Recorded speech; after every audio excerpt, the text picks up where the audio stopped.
Hello guys, welcome to my channel. আশা করি তোমরা সবাই ভালো আছো, আমিও ভালো আছি। তো আজকে যাচ্ছি এক জায়গায়, তো রেডি হয়ে নিয়েছি তার জন্য। আর আমাকে কেমন লাগছে সবাই কমেন্টে জানিও। তো আমরা যাচ্ছি, আমার বাবার দোকানের কিছু অনুষ্ঠান রয়েছে, তো সেখানে খাওয়া দাওয়া জাস্ট রয়েছে, তো সেই জন্য আমরা যাচ্ছি। ওখানে একটা লজ ভাড়া করা হয়েছে, ওখানেই হচ্ছে, ওটা বেলদাতে। আর দেখো আমরা সবাই রেডি হয়ে গেছি, আমরা কাকু নিতে আসছে গাড়িতে, আমরা যাব ওখানে। তো ভিডিওটা দেখতে থাকো। আমি বাড়ির সামনেটা ঘুরে দেখাচ্ছি তোমাদেরকে। আর এখানে আমার মা রয়েছে, মা মনে হয় শাড়ি ঠিক করছে, আর ওদিকে ঠাকমা আসছে। তো আমরা এখন বেরিয়ে যাচ্ছি।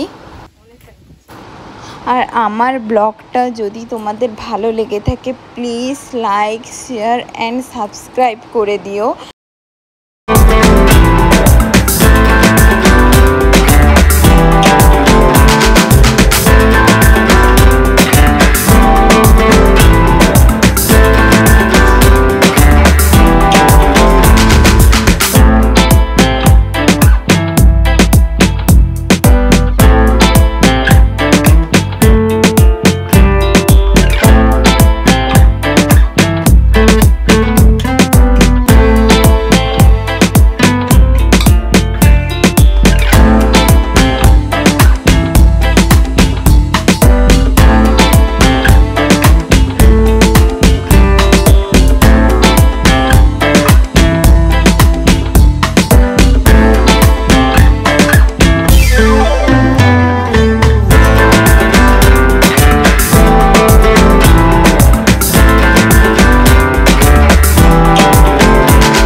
তো আমরা এখন লজে পৌঁছে গেছি।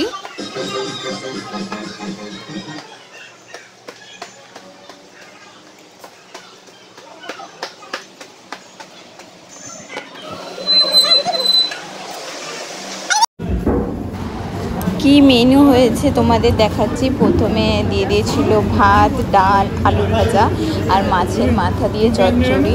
হ্যাঁ, তার আগে দিয়েছিল স্যালাড, দিয়েছিল শসা, গাজর আর পেঁয়াজটা যদিও আমরা চেয়ে নিয়েছিলাম, লেবু দিয়েছিল, নুন দিয়েছিল। আর খাবারগুলো খুবই টেস্টি হয়েছিল। অনেক দিন পরে এরকম খাবার খাচ্ছি বাড়ি এসে, তো আরও টেস্টি লাগছিল। আর সেদিনও ঝড় হওয়ার কথা ছিল, তাই আমরা তাড়াতাড়ি খেয়ে তাড়াতাড়ি আমি শ্বশুরবাড়ি চলে যাব, কারণ শ্বশুরবাড়ি থেকে আমার শাশুড়ি আর আমার বর এসেছিলো, তো তাদের সাথে আমি শ্বশুরবাড়ি চলে যাব আজকে। আবার আমি পরে আসবো জামাই ষষ্ঠীর সময়। তো তারপরে দেখো মাছের ঝাল দিয়েছিল, মাছের ঝালটাও দুর্দান্ত হয়েছিল খেতে। তারপরে খাসি মাংস ছিল, অনেক খাসি মাংস খেয়েছি আমি সেদিন। খাসি মাংসটাও খেতে দারুণ হয়েছিল। তো দেখো মেনুগুলো তোমরা দেখতে থাকো।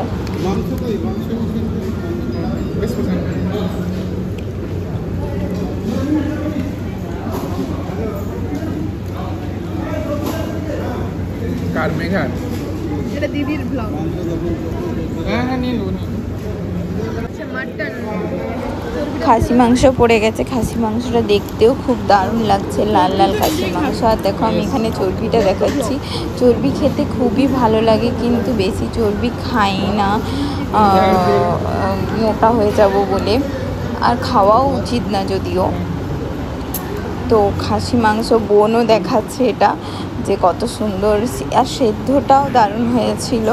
বোন তাই ভেঙে করে ভাতের সাথে গুলিয়ে খাচ্ছে, সেটাই ও দেখাচ্ছে।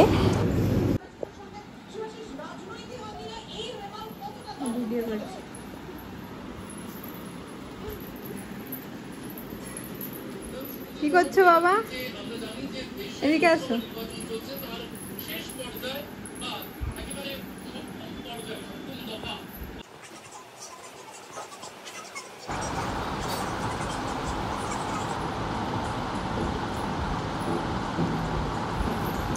তারপরে একটু চা খেয়ে নিলাম, চা খাচ্ছি আর টিভি দেখছি। তারপরে আর ভিডিও শ্যুট করিনি রাত্রে, এটা তারপরের দিন সকালের ভিডিও, মানে সোমবারের ভিডিও। তো সোমবার আমি সকালে আমরা মন্দির যাচ্ছিলাম। মন্দিরে আমাদের একটা মানসিক ছিল গোগলের নামে বেলপাতা দেওয়ার জন্য, তো সেটার পুজো দিতে যাচ্ছিলাম আমি, গোগল, তারপরে মা মানে আমার শাশুড়ি আর আমার বর। তো আমরাই যাচ্ছিলাম। তো এখন আমরা রাস্তায় আছি। তো এটা একটা শিব মন্দিরে পুজো দিতে যাচ্ছিলাম।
তো মন্দির থেকে এখন আমরা ফিরে যাচ্ছি।